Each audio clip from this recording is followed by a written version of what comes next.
Well, unfortunately for these homes, a water advisory means nothing because there's nothing left of these homes. We're on West Terrace, right along West Mariposa, and we stopped here because we noticed there was a lot of cars here that we wanted to check out, what was left behind here, because for a lot of people that collect cars, the cars mean so much to them, and so to leave it like this, it's pretty incredible to see. Right next to me, this car hauler here, we're trying to take a look at what was left inside. It looks like some sort of Polaris RZR side-by-side truck. You can see just all of this on the ground, just left behind from everything just melting, the aluminum just melting everywhere. So this car hauler left here, but I want you guys to come take a look over here. So for everyone who's into cars, I looked at Google Maps to see what was actually here, because I was like, is this a body shop? Was this someone's home? Because you can't even tell at this point with what's left behind here. This entire area of West Terrace gone, and we were able to see some of the cars here. So right here you're looking at a 1980s Cadillac Coupe de Ville. That's what we're thinking this one was. So so sad to see this left here, and just looking at it, just completely gone. And what's so sad when it comes to these classic cars, you can't replace them. This is it for this car, and this was just the end of its life left here in this tragic fire. So 1980s Cadillac right here, and then we were able to see this one because we couldn't quite make it out from the picture that we were able to see on Google Maps, but it looks like it's some sort of 1980s Corvette is what we're looking at here. Just so sad, and just completely burned to the ground. Also just melted, the aluminum everywhere, all over the ground, and nothing left of it. Never to be driven again, or enjoyed, or worked on and shared, which is what most of these cars are. They're shared with people and bring a lot of people together when it comes to these classic cars. As we continue to move down, we see a lot of pickup trucks here and some vans as well. But we have one more over here that caught our eye, this 1960s VW Bug. It's just sitting here, and it looked beautiful in the picture from what we could tell on the Google Maps when that Google car came through. But now it's like this after this fire, and left in front of what was a home here, and now it's gone. Everything in this whole stretch on West Terrace is now gone, along with all these beautiful classic cars that probably meant a lot to someone, like a lot of these homes that are left behind as well. You take a look over this way, you can see the sky starting to turn orange this morning with those flames still up, and we can see some hot spots. I don't know directly from this spot. Right here you can see some of those gas lines still burning. We did see utility crews from SoCal Gas come through this area this morning. They're trying to turn these off. There's so many of them. It's going to take a very long time for them to get all the way through, but just keep walking down with me here. I know we've said this over and over again. This looks like a movie scene. This does not look real. It looks like a complete war zone, like a bomb dropped on it, but it was a bomb of this terrible fire that just came in and destroyed this. So these cars parked along here, more cars back here, and then there was some homes in the back here. All that's left standing is part of the wall. Everything is just twisted and mangled because of the heat and those flames. And does that look like a motorhome over there? All right, and we're seeing that what's left over of a motorhome as well. It's so hard to tell with some of these that we're trying to look all through it. It's just, oh my gosh, I'm gonna walk back here. Let's see. Oh, he's thinking we're seeing another classic car over here. Yeah. Right here, we're seeing one too. It's so hard to figure out what they are because there's just not a lot left behind, and just how these flames just tore through it. We have like an El Camino or a Ranchero. According to photographer Mike McGregor, he's thinking an El Camino or a Ranchero, which was left here. And you can see some flames actually back there too, just burning behind these cars. So unfortunately for someone, they had to leave all this behind, which probably is just breaking their hearts this morning too, along with all the homes that went. But you guys, we're still walking, and you can still, it just goes on and on. I don't see any homes standing right here. I know. If you go further back, Amanda, it's yeah, Chris, we've been watching you since 3 o'clock this morning, and you've been taking us on this journey through this Altadena neighborhood, and just showcasing everything that's going on. And I love what you said about the cars there, all the classic cars that are still there. I mean, you're so right. People think about homes and memories, but cars mean a lot to a lot of people. It's a hobby for so many. And you think about people working on their cars, or working on with their sons or their daughters, and then going to car shows. And the smiles and the feelings that they bring, it's devastating, and it's hard to watch. And you know, from your guys' live shot with you and Mike doing an amazing job showing us everything, and it's like never ending almost.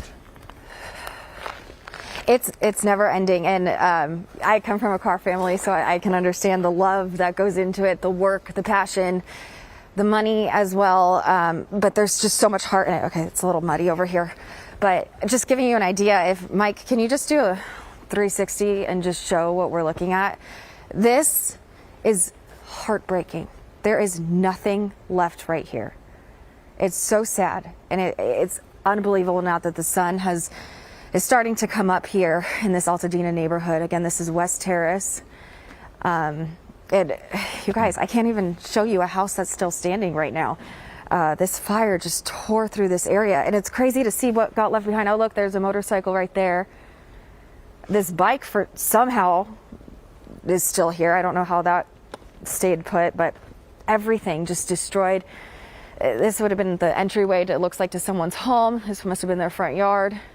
And then the outer linings of their house right here, of just what's still here. And you can still see things smoldering, but nothing here, you guys. And it's so sad. And I feel for all these people that this is not what your neighborhood is supposed to be. So as we keep walking through, I mean, I can keep showing you just so much of this damage. Their beautiful white picket fence is down. Probably someone just loved this home and all of these homes here, and nothing left. And then look what's still standing here, totally fine. A children's play bench, which just for some reason the fire passed Still that. intact. So it's just, you know, a kid lived here. Yeah, and this was someone's home. This was a child's home that's no longer here, that got to sit out here with all their neighbors. And you know, I do want to keep walking down with you guys because it is unbelievable. This is the first time we're walking this far, actually, so you're walking with me through it. Christmas wreath. Yeah. Look at this. Another reminder that we just all celebrated the holidays. Sad. Right. It's literally the remnants of people's lives. It's heartbreaking to think of them rushing out of their homes. I'm sure praying, wishing, and hoping that something is left behind. And as you're showing us this morning, Amanda, there is nothing. I know you're going to continue walking. We need to check in one of our other reporters, but thank you for showing us this absolute devastation. So emotional. We are on Calaveras and Country Club Drive, and we can hear off in the distance. I don't know if our microphones will pick it up, but you hear a hissing sound. We believe that is a gas line or something from these homes that have burned out. We do see in this community some utility crews. We imagine that they're working to shut down those lines, because we also see some fire burning on these properties, and it looks like it's a gas line that just has not been shut off yet. But you see just the devastation in these homes right here on Country Club Drive that have burned, and it is home after home after home.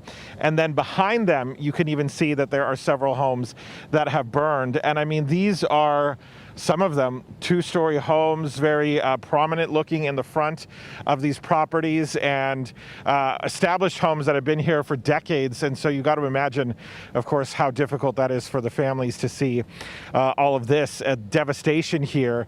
And so we have another one. This was a two-story home. This home here, now that we move down the street further, you can see it's just, as we've been showing you, all over in this community in Altadena, all over Palisades, how these homes have just burned down to the ground. It's so dramatic to see it.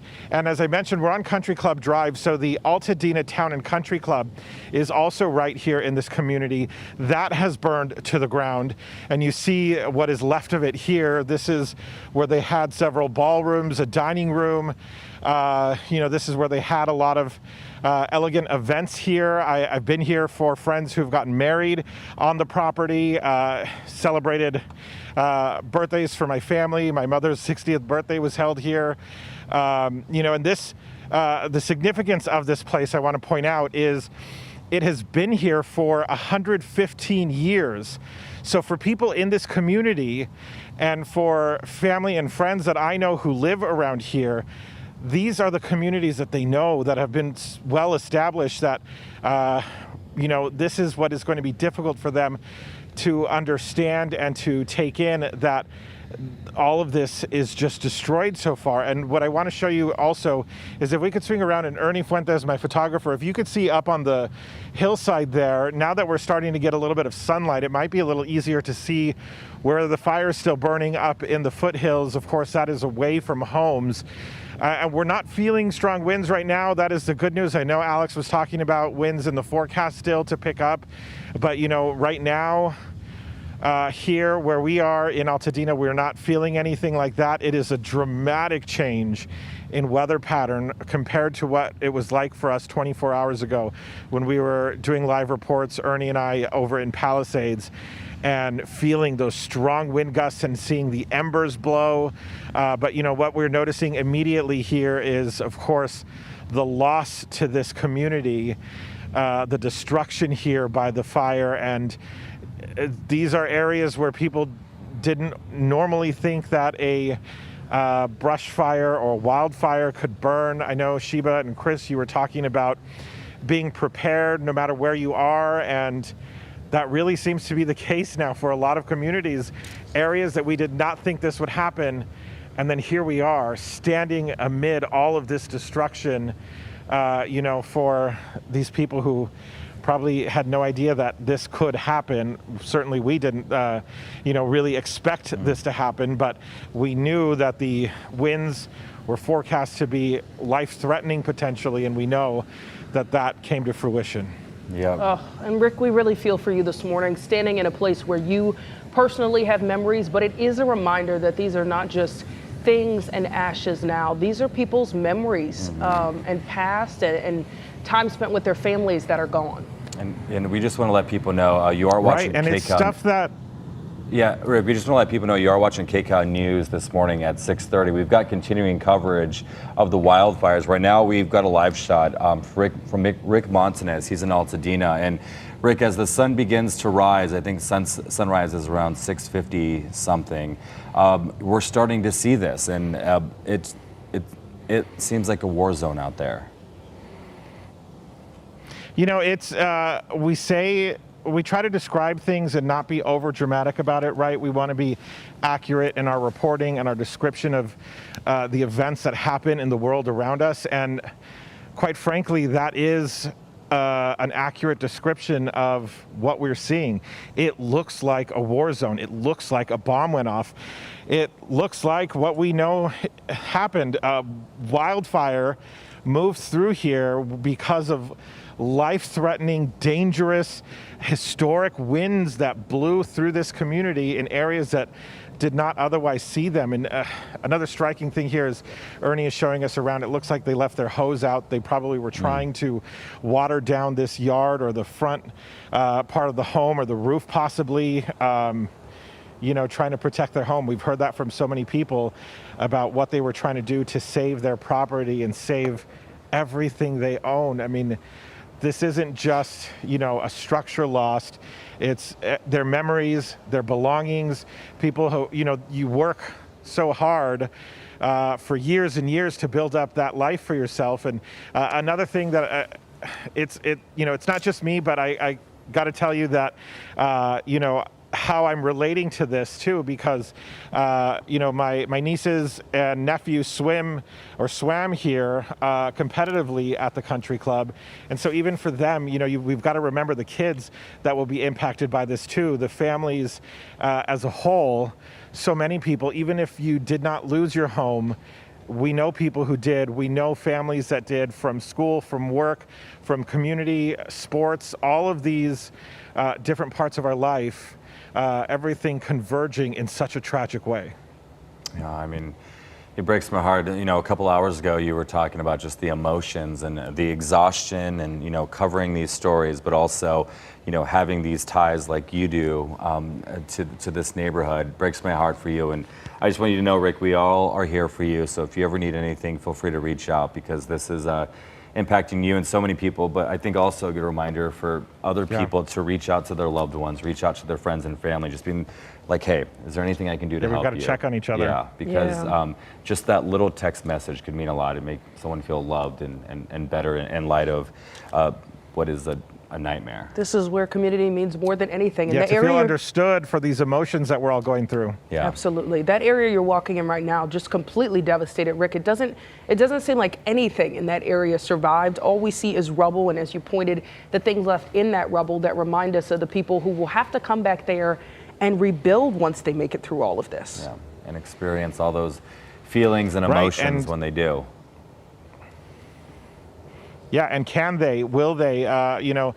Christine Lazar was talking about insurance. That's another thing that, there are so many steps to the process. And I know people who've lost their homes in fires before. I used to report the news in Colorado Springs, Colorado, and they had a devastating fire years ago. I had a friend who lost his home. They rebuilt, which to me was astonishing because we don't always see that. But what now? What do we do next? And as we've been talking, the sun, again, coming up a little bit more. I think we're seeing a little bit more daylight, so we could show you again the country club here, Altadena Town and Country Club. Just what's left of it. I mean, these were grand ballrooms. I have to tell you, we have gorgeous pictures from being in there and seeing friends married. And, I mentioned we celebrated my mom's 60th birthday here, and that was the day right before the shutdown because of COVID. So that was just such a significant moment because, it was right before the world changed. And now here we are seeing not the world, but our world here in Southern California, in Los Angeles, seeing so much of it change again in just a matter of hours for a lot of people. And then, of course, over a couple of days in this entire week, and it's just tragic. We are on Country Club Drive, right off Calaveras, and you can see these homes. One thing we want to point out is you may not be able to hear it, but there is a loud hissing sound coming from these properties, likely the gas lines that have ruptured. But we do see crews out here who are working, utility crews, trying to shut down those lines, and we've seen that in neighborhoods all across the community here.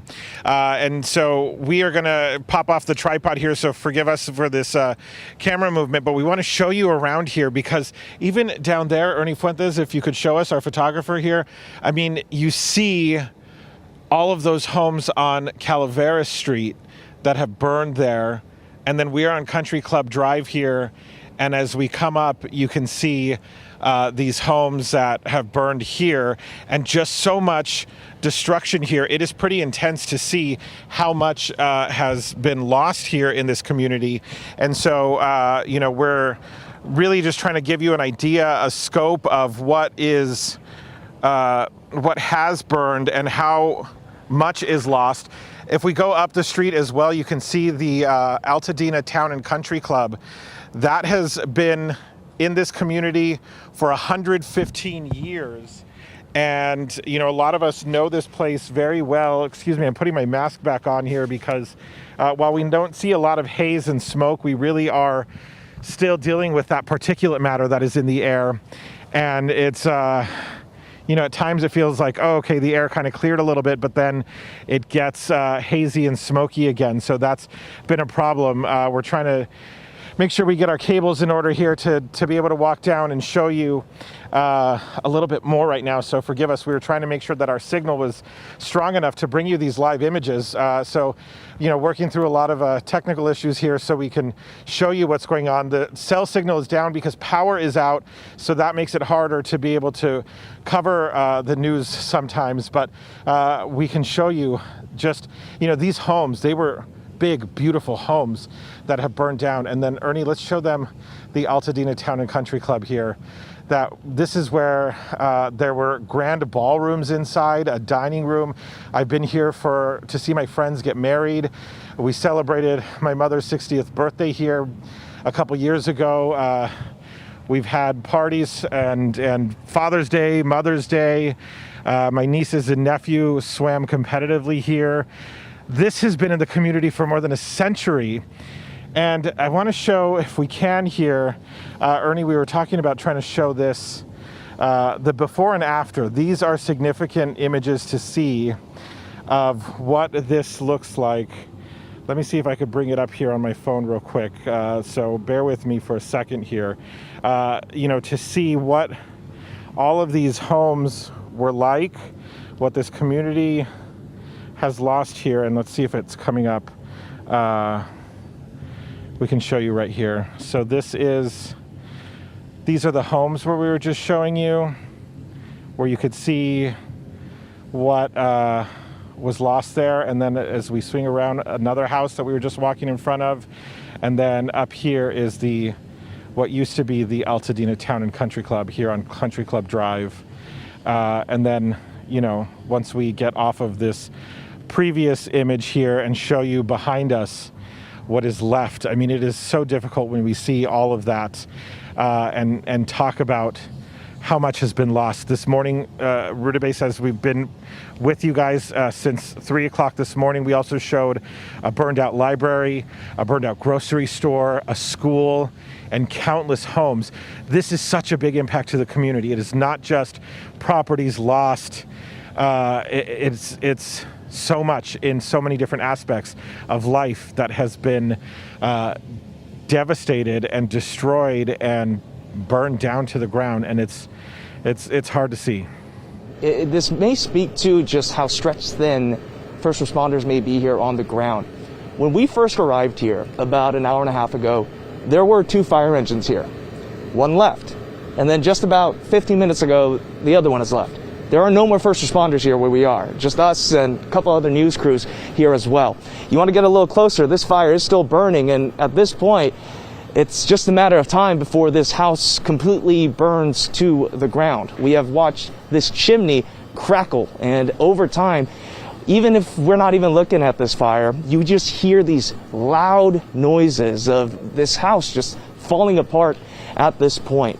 I do also want to mention we were able to speak with another resident who also has been here, and he decided to stay, and he also did say he was having trouble getting any water. So he was lucky enough as well to have a swimming pool, just like Chris Clinton, who we spoke to earlier.